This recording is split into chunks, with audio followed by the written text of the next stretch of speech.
War is over. Now comes the hard part for Eritrea.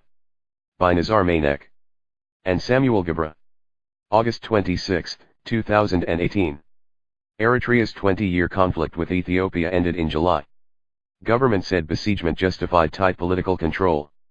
Eritrea's rapprochement with Ethiopia may have removed the threat of conflict, but it poses a new challenge for the one-party Red Sea state that's long prioritized a war footing with its giant neighbor over democracy.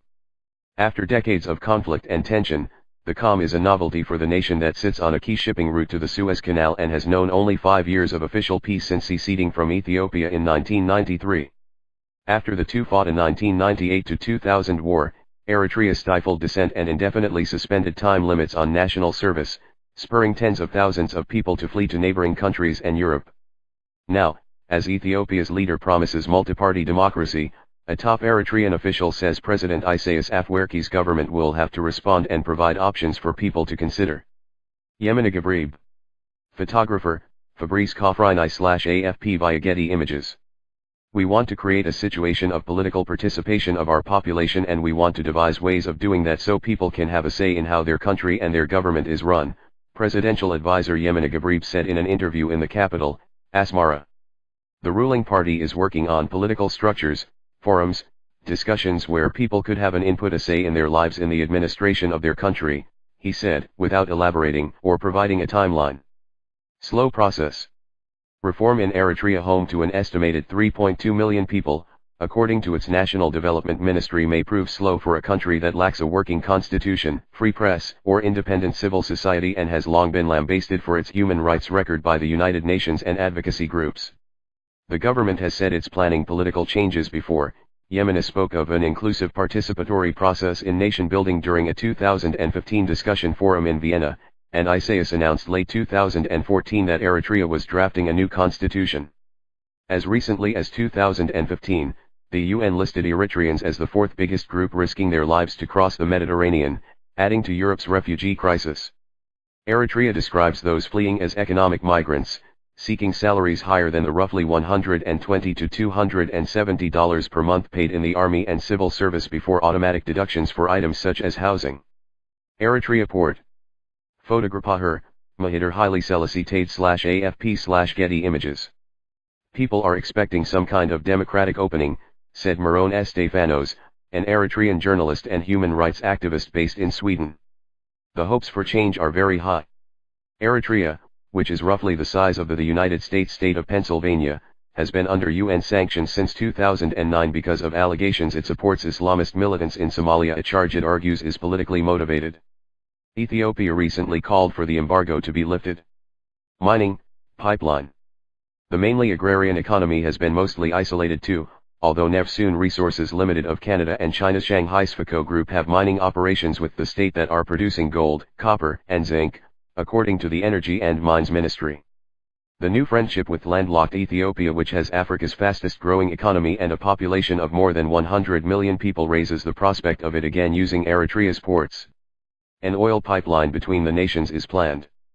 Multi-party elections planned in Eritrea's neighbor may be a step that works for Ethiopia, advisor Yemina said. We're focusing on creating the ground here whereby all citizens can enjoy their rights. We want to free ourselves from prescriptions of dogmas. We want to craft a political situation that works for us here in Eritrea, that responds to the aspirations of our people. Abiy Ahmed, left, and Isaias Afwerki celebrate the reopening of the Embassy of Eritrea in Ethiopia in Addis Ababa. Information Minister Yemina Gabrimeskel said work will begin on the constitution soon. The drafting process was interrupted because of war, not because the government didn't want a constitution, he said.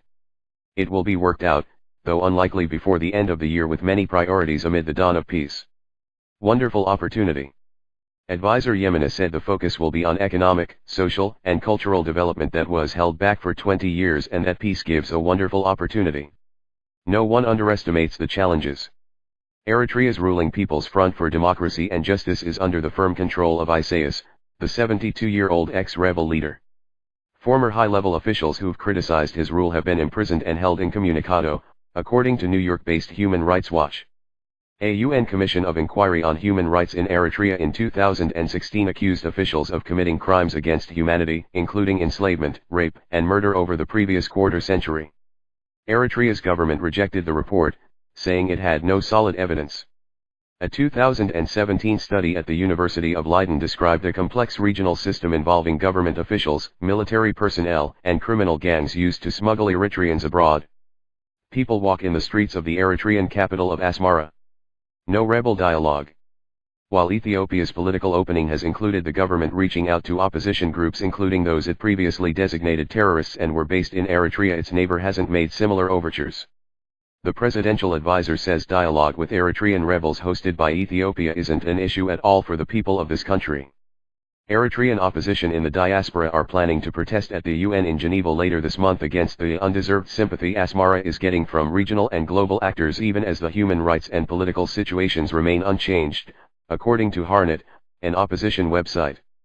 If there is real change, then says Michael Woldemariam, assistant professor of international relations at Boston University, the potential economic dividends for the Eritrean people are huge. The movement of resources away from national defense to more productive economic activities will have a positive impact, he said. If combined with economic and political reforms, the possibilities for the country are limitless.